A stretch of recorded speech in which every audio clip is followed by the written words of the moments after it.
Hablamos en este vídeo sobre el amor cristiano, experiencia de gracia y libertad humana. Estamos continuando otro vídeo que ya hicimos anteriormente que se titulaba Sexualidad y amor humano, un reto antropológico para el siglo XXI. Así como en aquel vídeo hablábamos de este tema a un nivel más humano, más general, más antropológico, en este vídeo queremos responder a de qué manera el cristianismo responde a esta cuestión, a esta inquietud humana, de qué manera la gracia viene a completar la naturaleza del ser humano en su interioridad y lo lleva a la plenitud, a una plenitud humana. Eso es lo que vamos a desarrollar a partir de este vídeo. En todo este recorrido nos ilumina una frase de Urs von Balthasar, en su obra Gloria, una estética teológica.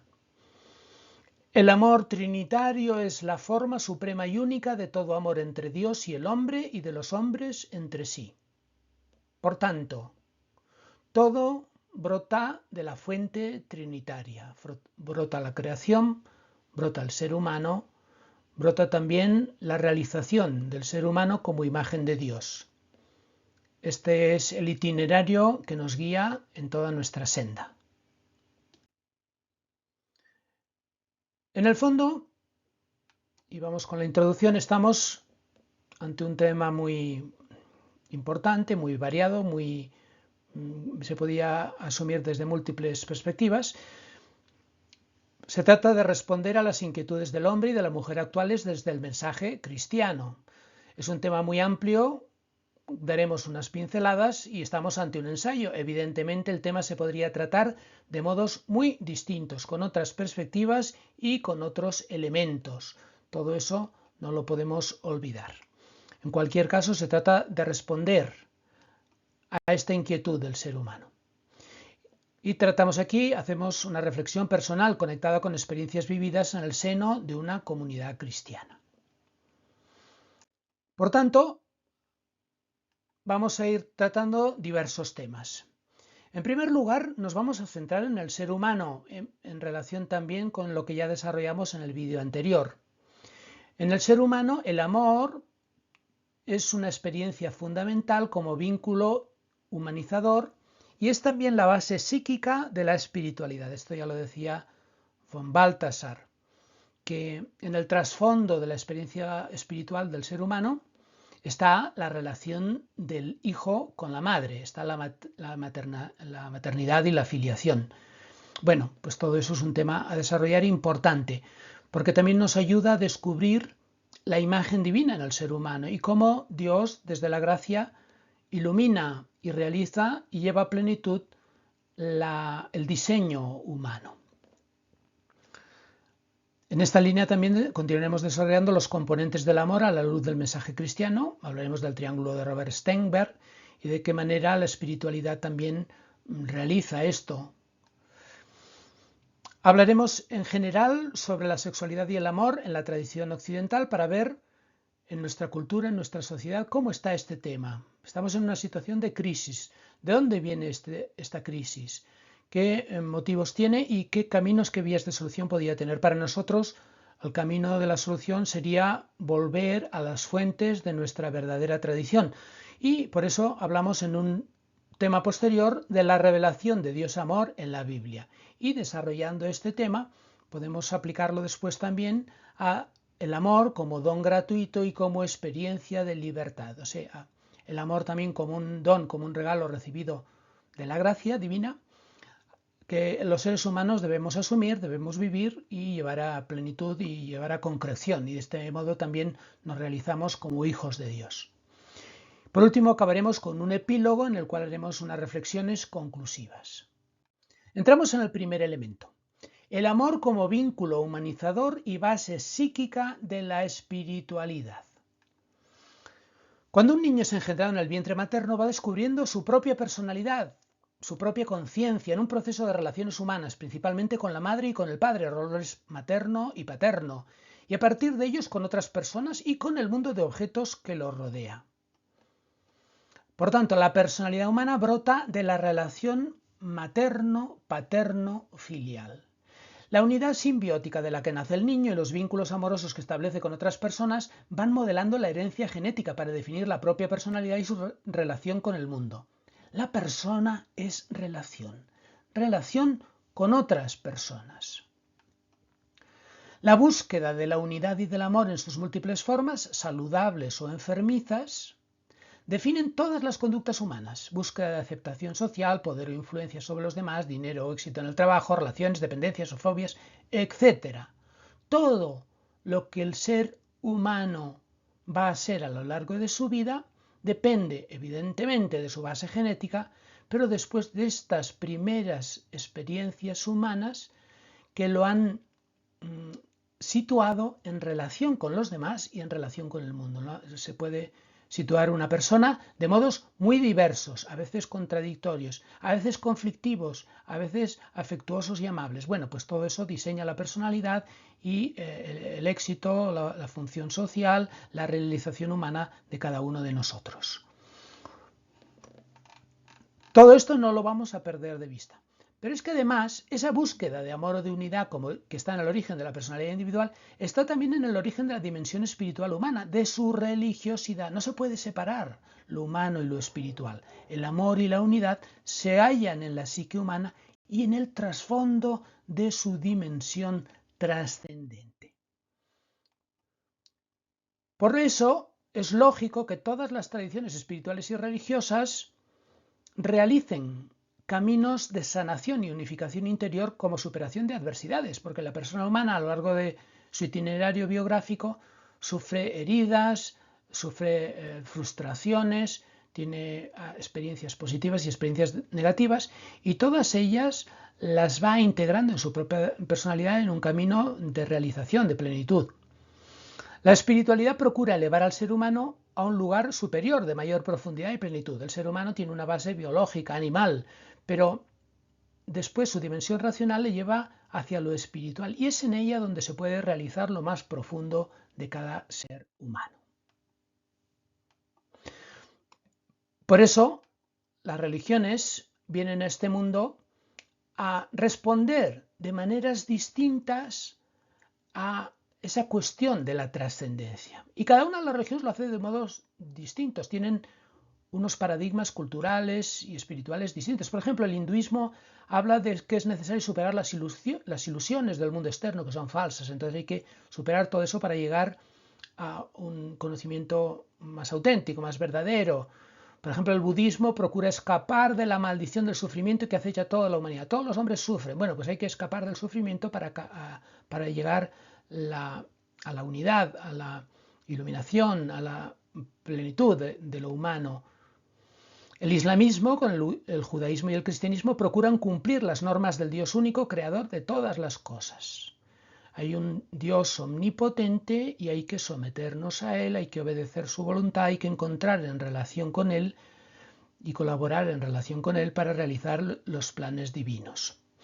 Ahora, todas las religiones hablan de solidaridad y compasión con los demás, así como el paradigma cultural y mental es muy distinto, todas hablan de la experiencia del amor y de la experiencia del amor en relación con Dios y en relación con los demás.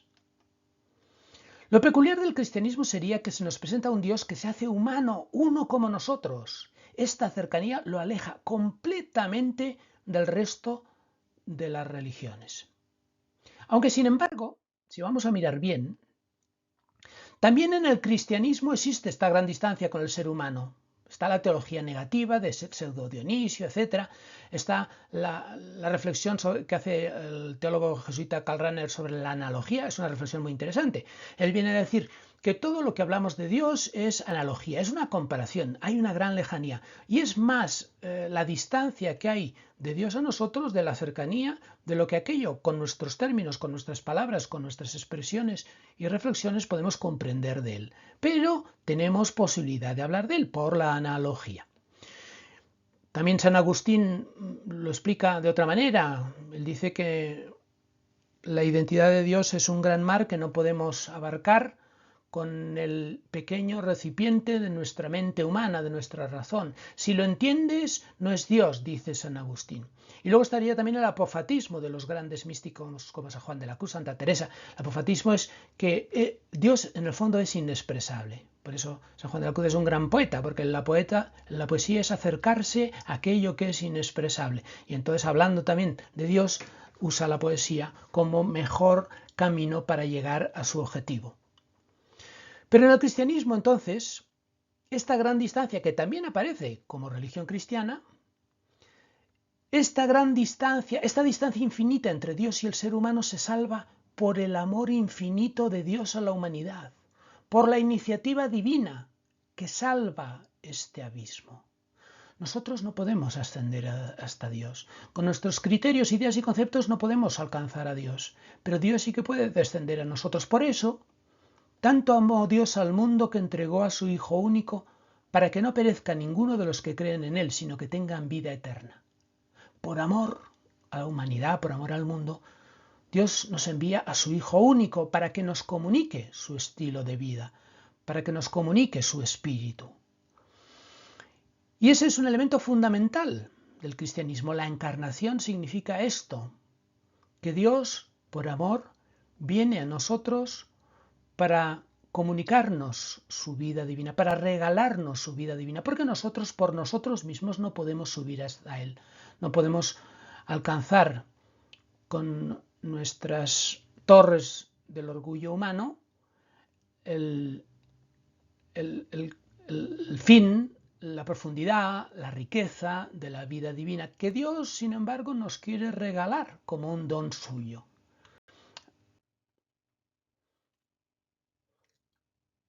Por tanto, ahora estamos hablando del amor como base psíquica de la espiritualidad, o sea, cómo la revelación cristiana viene a ponerse en contacto con nosotros, viene a comunicarnos su vida. Y en eso encontramos que el eco que, digamos, el diseño interior psíquico del ser humano se predispone para recibir como don aquella vida divina, aquel amor divino que necesita para crecer, para madurar. Porque ya el ser humano nace vulnerable y necesitado del otro, lo vemos en la dimensión humana. El diseño humano está creado para generar reciprocidad y madurar en la gratuidad, recibir, que lo capacita para la generosidad, para dar. Dar y recibir es la dinámica del amor. El niño cuando nace necesita todo. Necesita que le den de comer, necesita cuidados, necesita que le toquen, necesita que le den besos, necesita que le quieran, necesita que le limpien la caca. Un niño que no tiene atenciones de los adultos se muere. Por tanto, está aprendiendo ya desde pequeño, en la última fase del crecimiento humano, una vez ha salido del vientre de su madre, está aprendiendo a ser humano en relación con otros y está aprendiendo a dar y recibir. Y dar y recibir es un componente fundamental del ser humano. Dar y recibir es la dinámica del amor. Bueno, pues ese diseño que está en lo humano está también en el fondo de la espiritualidad.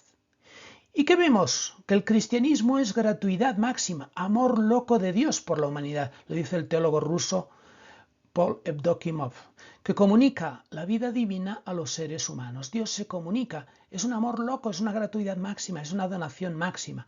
Por tanto, en esa necesidad humana que tenemos de que nos den, de recibir, viene Dios a darnos todo, la plenitud que nuestro corazón ansía. La gratuidad del amor divino es el camino de la plenitud humana. La gloria de Dios es el hombre viviente, lo dice San Ireneo de León, un gran teólogo de la época patrística cristiana. Pero además nos encontramos con algo sorprendente.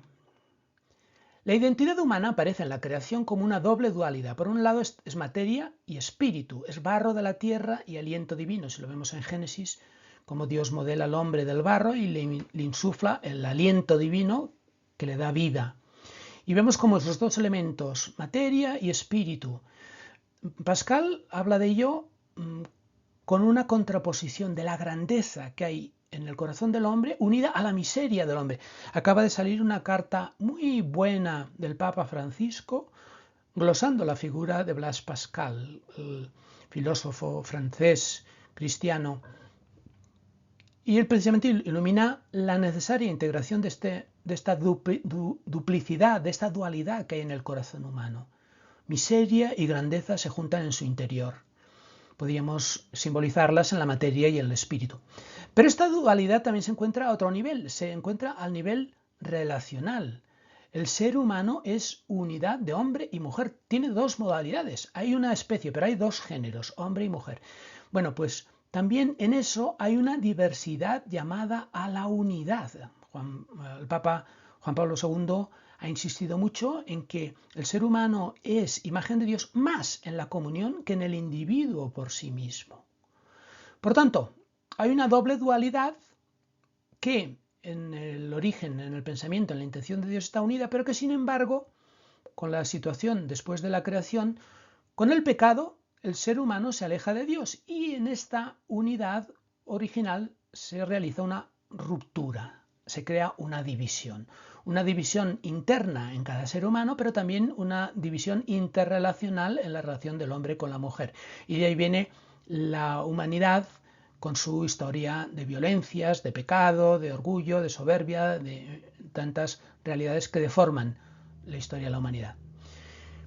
Pero Dios muestra con su encarnación el camino de la divinización como una vuelta sorprendente a la unidad y al amor. Pero no une la materia y el espíritu platónicamente con rechazo de lo material y elevación a lo espiritual divino, sino como abajamiento y kenosis. Dios viene y nos devuelve a la unidad original, interna y externa. Él nos devuelve la posibilidad de la unión con Dios y la unión y la unidad interhumana.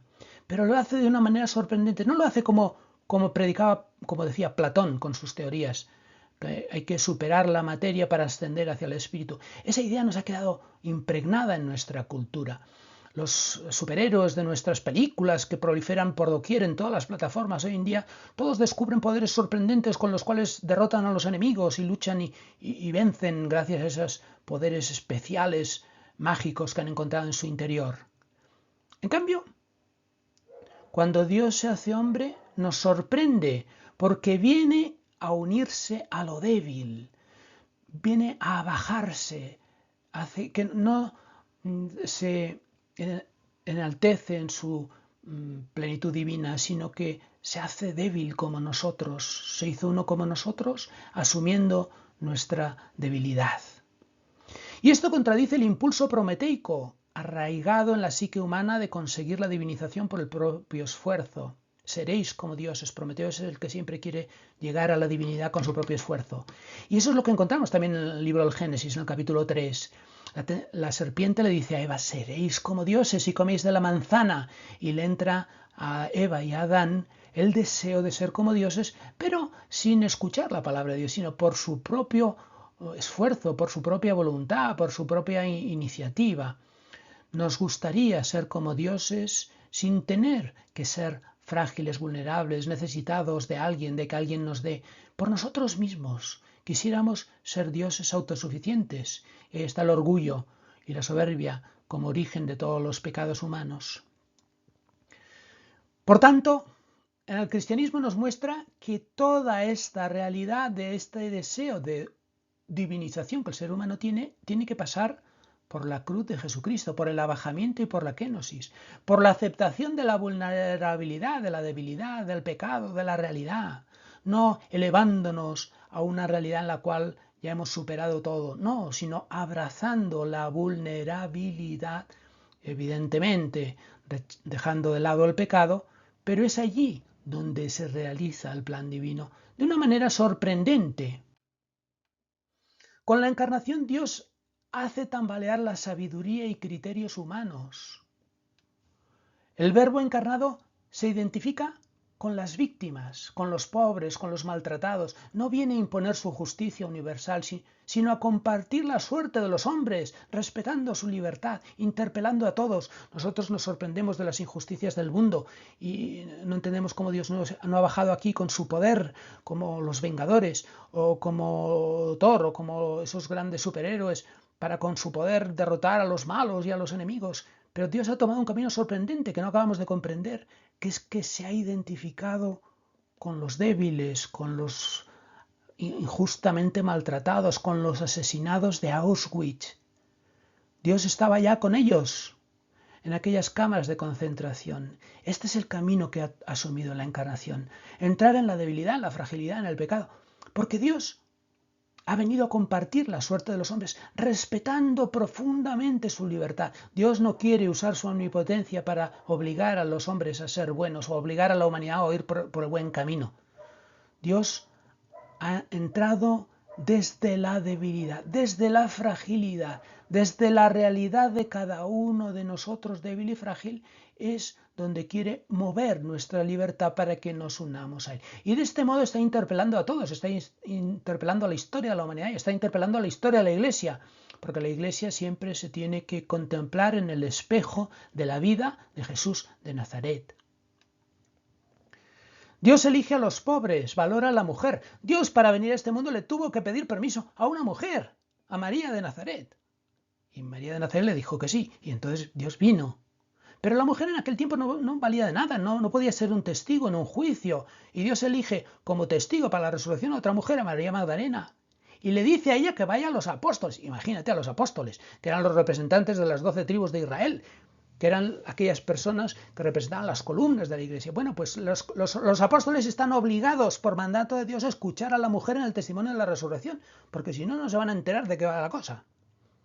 Ciertamente Dios elige a 12 hombres como figura de las 12 tribus de Israel, no podía hacerlo de otra manera en una situación cultural como aquella, pero elige precisamente a los menos preparados, a unos pescadores, a un recaudador de impuestos, a personas de poca categoría, no elige a los más preparados. Y Dios valora a los niños no es como en nuestra época, que son los reyes de la casa, sino que los niños en aquella época no tenían ningún valor social. Hasta que un niño no alcanzaba la mayoría de edad, no era un ciudadano de Israel. Bueno, pues Jesús nos está mostrando cómo elige a los pobres, a los pequeños, y realiza la reconciliación del hombre con la mujer del diseño original, y realiza la reconciliación interior de cada uno de nosotros con Dios, de la materia y del espíritu, pero aceptando, acogiendo la vulnerabilidad, la debilidad de la materia, no intentando elevarnos a lo espiritual para que ya no tengamos problemas. Elige la vulnerabilidad para expresar la grandeza. Este es el gran misterio sorprendente del amor de Dios cuando se encarna en medio de los hombres.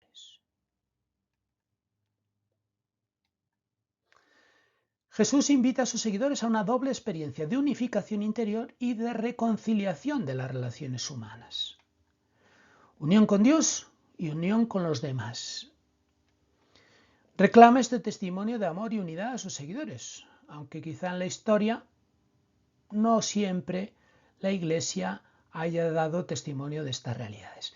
Volveremos aquí. Ahora estamos hablando simplemente para desarrollar el tema de cómo la humanidad, cómo la psicología humana encuentra su realización en el mensaje divino, cómo Dios ha venido a encarnarse en medio de los hombres y a realizar aquello que el hombre tiene en su interioridad, aquella necesidad de amar, de ser amado, de darse a los demás, de recibir amor. Bueno, acabamos, por tanto, este tema, el amor como vínculo humanizador y base psíquica de la espiritualidad. Volveremos a este tema de la revelación cristiana y continuamos en la dimensión del amor humano, que en el vídeo anterior tratamos cuando hablamos del triángulo de Stenberg, que tiene unas características, el triángulo de Stenberg con sus 3 componentes fundamentales, cuya presencia o ausencia determina los diversos tipos de amor que pueden existir en las relaciones humanas. Nos ayuda también a profundizar las características del mensaje cristiano, evidentemente. Por tanto, el ser humano, en su experiencia de amor, se desarrolla con 3 características cuya presencia o ausencia condicionan el tipo de amor. Hay diversos tipos de amor y dependen de las características que tengan, de la cantidad que tengan de pasión, de intimidad y de compromiso. Con este triángulo salen diversos tipos de amor. El amor completo sería el amor que tiene las 3 características, pasión, intimidad y compromiso. Si es un amor que tiene solo pasión, el vértice izquierdo sería el encaprichamiento. Si tiene solamente compromiso, sería un amor vacío, pues por ejemplo un matrimonio arreglado por los padres. Si tiene solamente intimidad, sentimiento, pues sería gustar, sería... Si tiene al mismo tiempo tiene intimidad y compromiso, sería un amor de compañerismo. Si tiene un amor de pasión y de intimidad, sería un amor romántico, etc. Son las diversas modalidades del amor humano que se pueden expresar en una pareja, entre un hombre y una mujer, o también entre hombres, entre mujeres, entre padres e hijos, entre todos los tipos de relaciones humanas que se ven iluminados a la luz de estas características posibles del amor. Bueno, pues a partir de esto encontramos precisamente también cómo el amor cristiano viene a encarnar estas tres características fundamentales del amor humano, la pasión, la intimidad y el compromiso. Por ejemplo, la encarnación está expresando de manera clarividente, sorprendente y profunda el compromiso de Dios con la humanidad. Dios no solamente envía profetas para traer a la humanidad sus leyes y sus normas para que vaya todo bien, sino que ha enviado a su propio Hijo y ha permitido que su propio Hijo sea asesinado en medio de la historia de la humanidad para comunicar su mensaje y para la finalidad última, que es regalar la vida divina a los hombres. Por tanto, encontramos el compromiso en su grado máximo. La encarnación y la Pascua son los dos grandes ejes de la revelación cristiana. En la Pascua encontramos la pasión de nuestro Señor Jesucristo. Pero la pasión de nuestro Señor Jesucristo, la palabra pasión tiene un uso muy distinto del que se usa normalmente, porque la pasión, en los casos humanos, es el sufrimiento de un sentimiento muy profundo que normalmente se atribuye, pues, por ejemplo, a los deseos de atracción sexual, que responden en el fondo a la dinámica de la supervivencia de la especie y de la reproducción. O sea, sentimientos que llevan a la unión y que llevan a la reproducción de la especie. En la pasión de nuestro Señor Jesucristo es un sentimiento profundamente poderoso del cual se apodera la vida y la voluntad del Hijo de Dios para entregar su propia vida por amor, para entregarse Él mismo como una semilla que pueda fecundar a la Iglesia y que pueda dar vida eterna a la comunidad cristiana. Y por último, encontramos en la vida de Jesús de Nazaret, encontramos el discipulado, el seguimiento, que es la práctica normal con la cual Jesús va conviviendo con sus apóstoles. Pero Jesús no es un maestro como un rabí de su tiempo, que daba unas clases y luego hacía su vida, sino que Jesús de Nazaret convive con sus discípulos, les hace venir con Él, les hace quedarse con Él, les hace participar de su vida, caminar, ir por sus caminos, experimentar sus penalidades, sus dificultades. Caminan juntos con Jesús. Por tanto, Jesús comunica a sus seguidores su intimidad y les explica las parábolas y les explica lo que no entiende la gente, les explica cuando se reúnen entre ellos en un grupo personal, en un grupo más concreto y más íntimo. Por tanto, encontramos las tres características del amor humano, pasión, intimidad y compromiso, de una manera profunda, radical y extraordinariamente rica en la revelación del mensaje cristiano, en la vida de Jesús de Nazaret y en la historia de la Iglesia. Por tanto, nos encontramos que todos los diversos tipos de amor, en función de las características que tienen con mayor o menor proporción, y que están iluminando todas las relaciones humanas, puede ser la relación de una familia, la relación de una pareja, la relación de padres e hijos, la relación entre amigos, todo ello queda iluminado a la luz de la revelación en sus diversas modalidades y posibilidades. Habiendo tantos elementos positivos para iluminar estos temas, ¿por qué se ha llegado en nuestra sociedad a una situación de crisis? Sobre todo en cuanto a la moral en relación a la sexualidad y en la moral en relación al amor. Hay que tener en cuenta que las religiones son fuentes de sabiduría sagrada, pero también recogen errores y debilidades humanas. También la tradición judeocristiana, la tradición cultural cristiana ha recogido a veces tabúes y supersticiones. Ideas, por ejemplo, como la inferioridad de la mujer, que era propia de todas las culturas y sociedades y también entra en la sociedad cristiana, o como tabúes como la impureza en relación con la menstruación, etc. Y otros elementos que no corresponden exactamente a la verdadera tradición, pero que se han introducido en el pensamiento de la sociedad, de la cultura. Algo ha fallado. Como respuesta al siglo XX, se produce una revolución cultural y sexual desvinculando la función reproductiva y generando un sexo desvinculado, lúdico y divertido. O sea, se separa la sexualidad del amor, se banaliza y se consigue que sea una actividad simplemente divertida, un entretenimiento, etcétera, perdiendo su profundo valor antropológico. Algunos autores, como por ejemplo John Needham, dicen que ha habido un posible error del pensamiento cristiano, que ha sido el de separar el amor sagrado y el amor profano, separar eros, filia y ágape. Y ciertamente, a finales del siglo XX, dos papas, Juan Pablo II y Benedicto XVI, han apoyado esta tesis. Rechazan la minusvaloración maniquea de la corporalidad y de la sexualidad y revalorizan el eros como elemento llamado a confluir en el ágape, en una genuina tradición cristiana. Por tanto, descubren que en la verdadera tradición cristiana no hay este rechazo de la corporalidad y de la sexualidad, sino que son cosas buenas hechas por Dios y que el mal está en el corazón del hombre, no en esas cosas por sí mismas, sino en el uso que las personas hacen de ello, como del uso que hacen las personas de todas las cosas. Jesucristo no dijo nada sobre la sexualidad. Esto quiere decir, y Jesucristo habló de muchos temas. Esto quiere decir que Jesús no encuentra la sexualidad en sí misma un tema negativo, sino que son los otros temas de los que Jesús sí que habla, son la raíz del pecado, de los problemas, de las dificultades del ser humano. Después San Pablo sí que habló del tema, porque se encontró con unas comunidades en las cuales este tema era un tema complicado, entonces quiso aportar su luz. Después vino San Agustín, etc. Pero se va introduciendo en la tradición cristiana una minusvaloración de la corporalidad y del sexo. Juan Pablo II ha rechazado absolutamente estas deformaciones en su teología del cuerpo, pero esto ha sido en el siglo XX.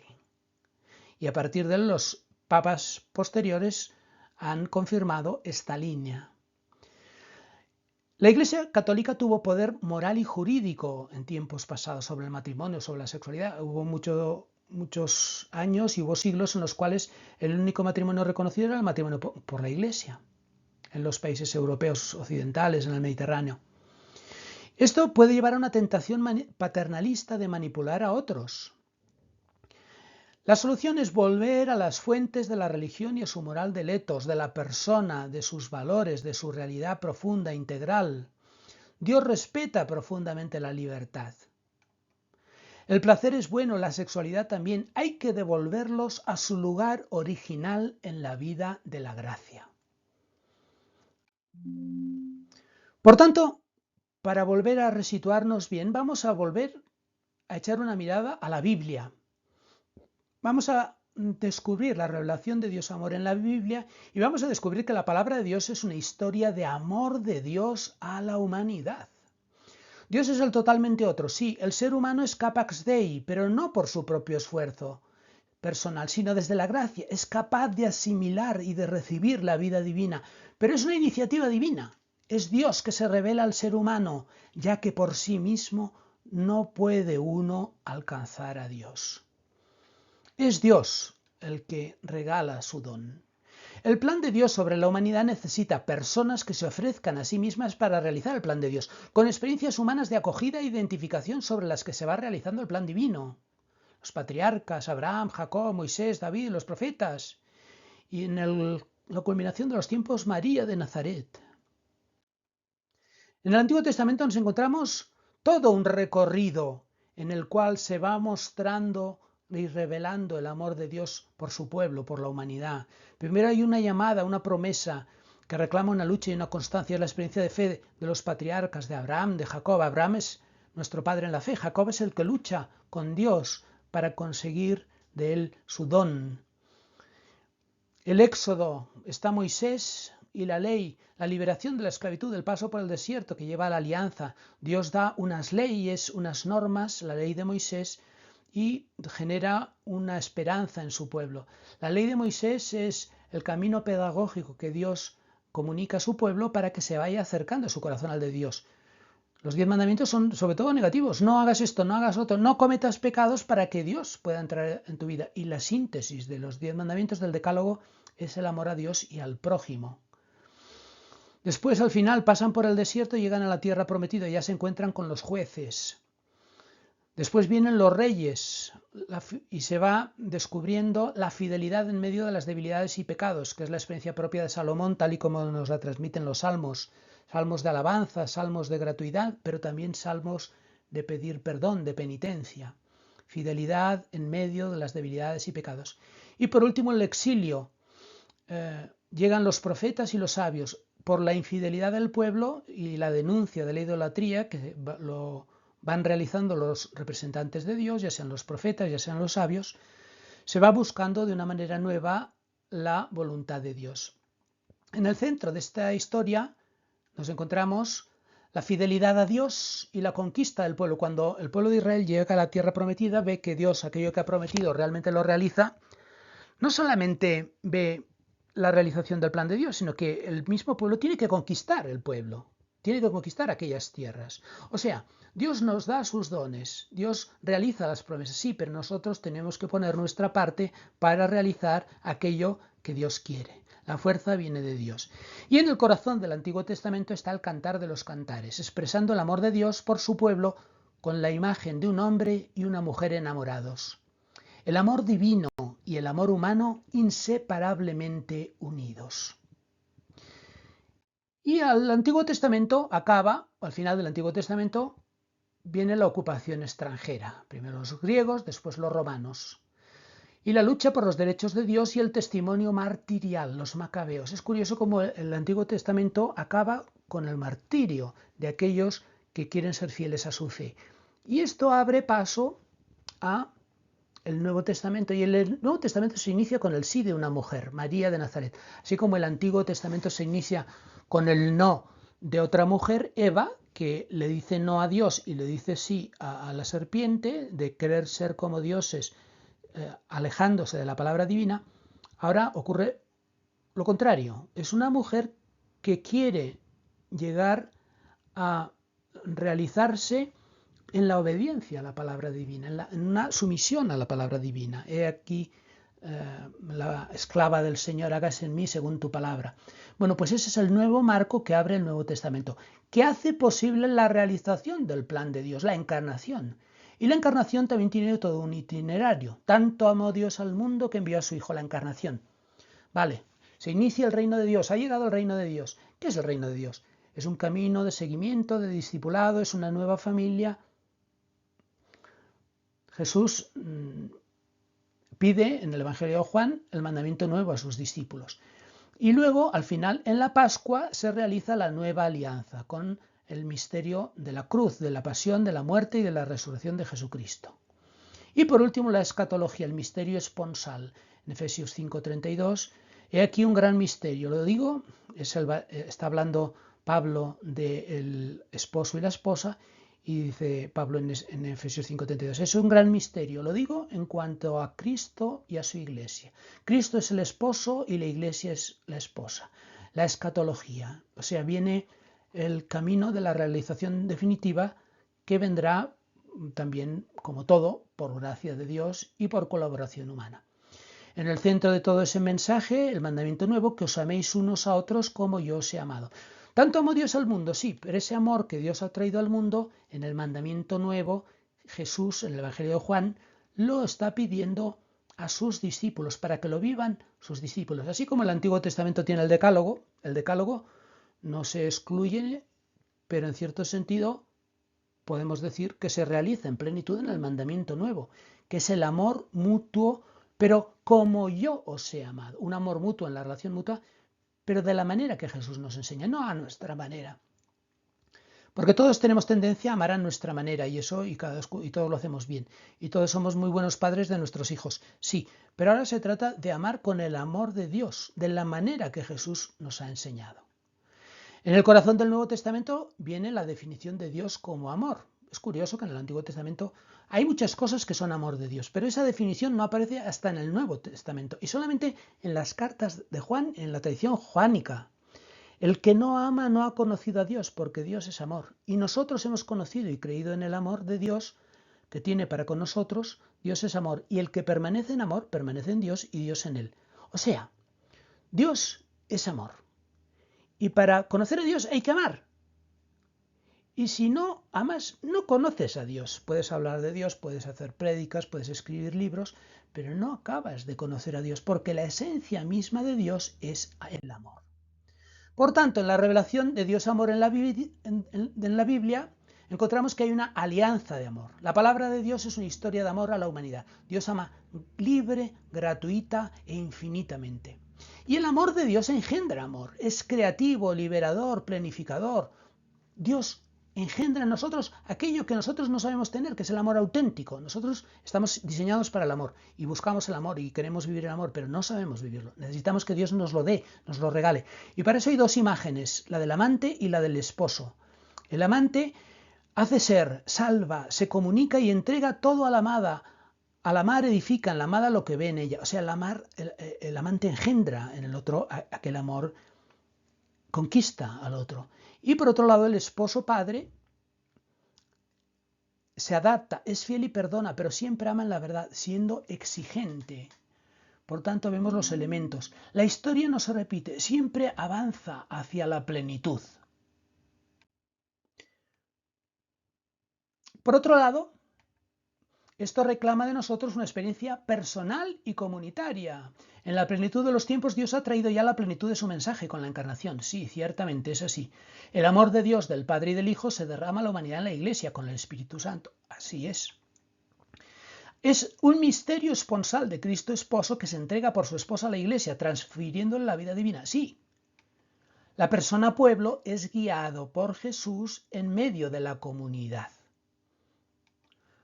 Dios ya lo ha hecho todo, ya nos lo ha dado todo, ya nos ha puesto todos los medios que nosotros necesitamos, pero Dios espera la respuesta libre del ser humano desde su más profunda libertad. Ahí está la clave del amor de Dios y de la clave del amor entre los hombres, de la humanidad. La palabra de Dios es una historia de amor a la humanidad. La plenitud de los tiempos ha venido con la encarnación y la Pascua, la nueva alianza. Jesús ha entregado su mensaje y está presente en el mundo de manera misteriosa hasta el fin de los tiempos. Pero curiosamente, Juan Baltasar dice a finales del siglo XX, estamos empezando a comprender el mensaje cristiano. Después de 20 siglos, estamos empezando a comprender el mensaje. El Nuevo Testamento ciertamente muestra la falta de comprensión de los apóstoles con Jesús. En la historia de la Iglesia ha habido santos, pero también muchos pecados e infidelidades. Juan Pablo II inicia a finales del siglo XX la costumbre de pedir perdón por los pecados de la Iglesia y de sus miembros. ¿Qué es lo que falta en la historia de la Iglesia? Que la Iglesia esposa se una al esposo Cristo y viva como Él vivió. María de Nazaret es figura y primicia de la Iglesia. En la imagen final del Apocalipsis nos encontramos a Jesucristo que llega. La Iglesia esposa le llama, ven, y el esposo Cristo le dice al final del libro del Apocalipsis, estoy viniendo, voy llegando. O sea, al final, el encuentro final se realizará cuando la Iglesia responda verdaderamente al amor de su esposo. Ahí está el significado de la revelación de Dios amor en la Biblia, en la cual hay toda una parte que Dios ha hecho y que está esperando la respuesta de la Iglesia como esposa de Cristo para que acabe de llevar a plenitud el plan de Dios. Entramos, por tanto, en el amor como don gratuito y como experiencia de libertad. El amor es un regalo de Dios en la revelación cristiana, pero al mismo tiempo es una experiencia de libertad humana. Hay una iniciativa gratuita de Dios, pero que espera la respuesta libre del ser humano. La afiliación divina es experiencia de gracia y libertad. Hay que acoger y encarnar el amor de Dios, y esto significa creer, esperar y amar. La donación esponsal de Cristo reclama la respuesta fiel de la esposa Iglesia. La Eucaristía es la memoria y actualización de la entrega esponsal. El bautismo es la incorporación del individuo a la Iglesia esposa. Dios ha realizado todo por su parte, falta la esposa con fidelidad al amor de Dios vivida en las relaciones interhumanas. Hay un camino personal y comunitario en la Iglesia, un itinerario de las virtudes teologales, fe, esperanza y caridad, compartido en la comunidad cristiana como nueva familia, con maternidad eclesial. Es la Iglesia la que nos engendra a esta experiencia. Si no lo recibimos como un don, como una gracia, no sabemos ni podemos vivirlo. Ahora, es necesaria también nuestra respuesta personal libre. La nueva familia es indispensable como marco engendrador y compañía necesaria para el crecimiento humano espiritual. El hogar de Nazaret, con la presencia de María y de José, es el modelo prototípico de toda familia y de la Iglesia como comunidad y de la Iglesia como verdadera familia.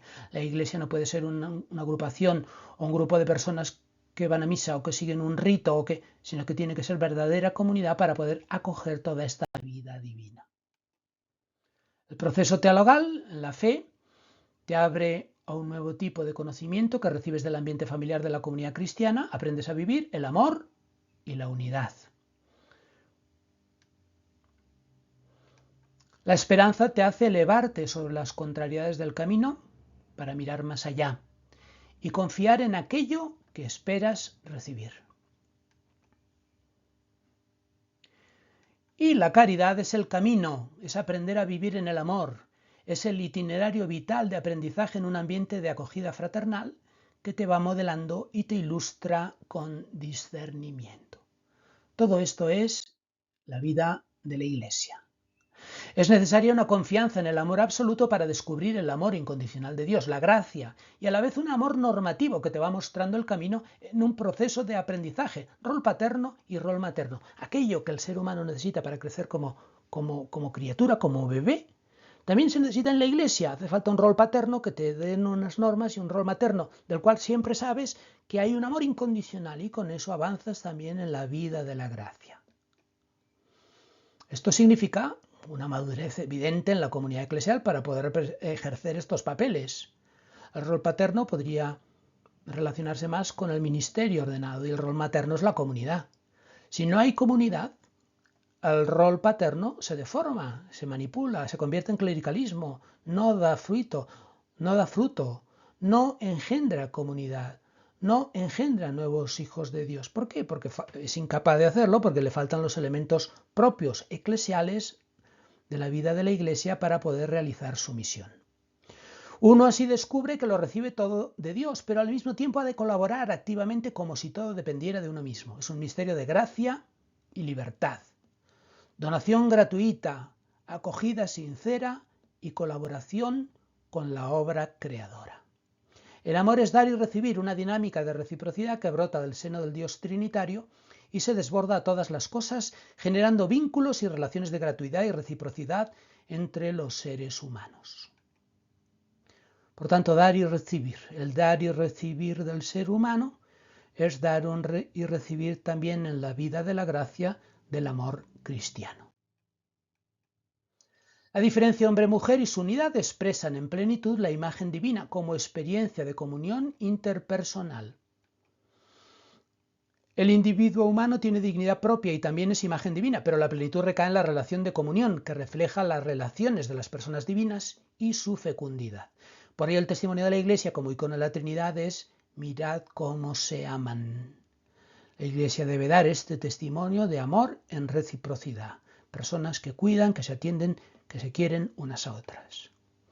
Todas las relaciones interhumanas se alimentan del amor de Dios y expresan la riqueza y multiplicidad de matices de la bondad divina oculta en la fuente trinitaria. La gracia completa la naturaleza humana y la lleva a plenitud.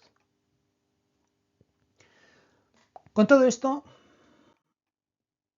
acabamos ya nuestro desarrollo. Y vamos a hacer un epílogo. No vamos a resumir lo que hemos dicho, que ya está ahí, que ya es un resumen en sí mismo, sino que vamos a hacer una reflexión sobre las advertencias que la historia nos hace. Solo el amor es digno de fe, lo dice von Balthasar en una famosa obra suya. En Dios hay un amor loco por la humanidad, lo dice Dokimov. Hay algo de locura en el amor cristiano, irreconciliable con la rectitud condenatoria de los hipócritas y fariseos. Jesús viene como el que sirve. Lo vemos en el lavatorio de los pies, que en la tradición jónica viene a sustituir la institución de la Eucaristía. Jesús ha venido a servir. Si no entramos en este misterio del amor loco de Dios, es difícil ser buenos cristianos. Porque el cristianismo supone, significa, reclama impregnarse un poco de ese punto de locura. Mucha gente de la Iglesia se aleja porque no ven los cristianos el reflejo de Jesucristo, de su vida. Si no hay liberación y experiencia de salvación, alerta, posiblemente se manipula el mensaje cristiano. No hay que confiar en unirse a los poderosos de este mundo. El testimonio de Cristo y de la Iglesia es siempre martirial. Hay que dar testimonio. Puede haber épocas de la Iglesia en la cual la Iglesia se ha aliado con los imperios políticos para llevar la sociedad, para organizar la cultura. Bueno, no vamos a entrar ahí. En cualquier caso, quizá hayan tenido una influencia positiva a lo largo de la historia de la humanidad, esas experiencias. Pero no podemos dudar que esas experiencias nos alejan de la experiencia genuina de Jesús y de la primera y primitiva Iglesia, que siempre nos comunica un testimonio martirial. O sea, aunque haya que sufrir, se da testimonio de la verdad que hemos recibido. Porque si llega un momento en el que ser cristiano supone privilegios y beneficios, pues se tiende a rebajar la profundidad de la experiencia cristiana y deformarla. Hay que abandonar las actitudes paternalistas y prepotentes de condena y de rechazo. No son las de Jesús. Nosotros en la Iglesia no estamos para condenar herejes, no estamos para quemar brujas, no estamos para reunir a todos los hombres de buena voluntad, a los pobres y sencillos, y conducirlos con nuestro propio testimonio de vida a la experiencia cristiana. Las persecuciones y dificultades externas purifican y fortalecen a la Iglesia. En las críticas se debe buscar si hay algo de verdad. No estemos buscando chivos expiatorios de lo malo, el secularismo, los malos de este mundo que dicen cosas malas. Si Nietzsche dice que el cristianismo es una moral de esclavos y que nos falta espíritu, hay que ver si no tiene algo de razón. Si Freud dice que a veces la religión puede ser un sustituto de la figura paterna, hay que procurar que nuestra religión, y Freud también decía que el cristianismo es propio de personas débiles y sin capacidad de superarse. Ciertamente eso es mentira, no es así. Pero hay que ver la parte de razón que estos autores críticos tienen para no caer precisamente en esas tentaciones y en esas deformaciones del cristianismo. Si más dice que el cristianismo es el opio del pueblo, hay que vigilar para que el cristianismo no sea el opio del pueblo, sino que sea realmente un alimento de la sociedad para el crecimiento personal y comunitario de todos. Y aquella terrible crítica de Voltaire a la vida religiosa: se juntan sin conocerse, viven sin amarse, mueren sin llorarse. Es una crítica terrible, pero que es una advertencia para la Iglesia, para las comunidades, para los cristianos de todas las épocas, para que no vivamos así, sin conocernos, sin amarnos, sin llorarnos. Jesús lloró por Jerusalén. Los cristianos estamos llamados a vivir con pasión la relación humana con los demás, a acercarnos a los débiles, a los frágiles, a compartir con ellos su futuro, su destino, a sufrir con ellos, a morir con ellos. No transformemos el cristianismo en una moral de cumplimiento de normas. La Iglesia no debe adoctrinar, sino evangelizar, llevar una buena noticia y educar para responder en libertad. El Espíritu Santo actúa dentro y fuera de la Iglesia. En algunas épocas es más visible que en otras. Pero actúa dentro, pero también actúa fuera. Y si no le dejamos actuar dentro, actúa fuera. Por tanto, El cristianismo debe distinguirse por un estilo de vida y no por doctrinas. La referencia la encontramos en las palabras de Jesús. En esto conocerán todos que sois mis discípulos, si os amáis los unos a los otros. Juan 13:35, porque Dios es amor. Y lo encontramos también la referencia en la iglesia primitiva. Los cristianos vivían unidos con un solo corazón y una sola alma. Hechos 4:32 y en muchos otros sitios se repite ese contenido. Si esto no se ve en la vida de la iglesia, el cristiano es sal que no sala y luz que no ilumina. No nos extrañemos que se arroje al suelo y sea pisoteada. Lo dice Mateo 5, 13 y 16. Simplemente cuando pasa esto a la iglesia, se están realizando las profecías de Jesús. El verdadero peligro de la iglesia, por tanto, está dentro, es perder su identidad, es que no seamos lo que tengamos la experiencia de Dios, del amor de Dios en nosotros, que no vivamos eso, que no expresemos eso, que no seamos para el mundo transparencia de esa experiencia del amor de Dios. Y con esto acabamos todo el tema. Dios es amor. Este es el mensaje alegre, esperanzado, que Dios quiere dar a la humanidad con el testimonio de los cristianos. Hemos ido hablando de todos estos temas. Hemos hablado primeramente del ser humano con su diseño interior, psíquico, creado, engendrado para el amor, para vivir un amor completo, pleno, y cómo la palabra de Dios, precisamente con la revelación, nos viene a llenar de contenido ese amor al cual nosotros aspiramos y nos viene a iluminar para que lo vivamos con profundidad, con riqueza, con radicalidad, con generosidad, y de este modo seamos al mismo tiempo que seguidores de Jesús, seamos también identificados con Él, testigos de su estilo de vida. Y de este modo tenemos los criterios que necesitamos para, como cristianos, actuar, movernos en la vida y transmitir el amor de Dios a los demás. Este es el mensaje final, que ha venido a iluminar aquella frase que nos ha acompañado durante todo el recorrido. El amor trinitario es la forma suprema y única de todo amor entre Dios y el hombre y de los hombres entre sí. Von Balthasar.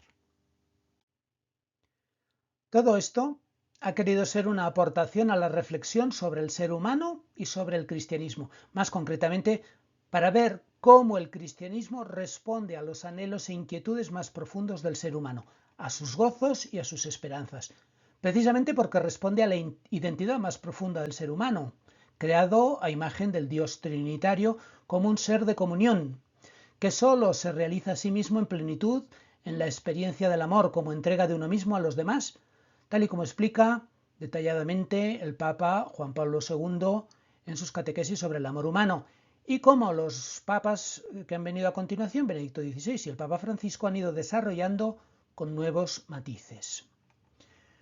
El cristianismo, que es la única religión que dice que Dios se ha encarnado, tiene una gran responsabilidad ante el mundo.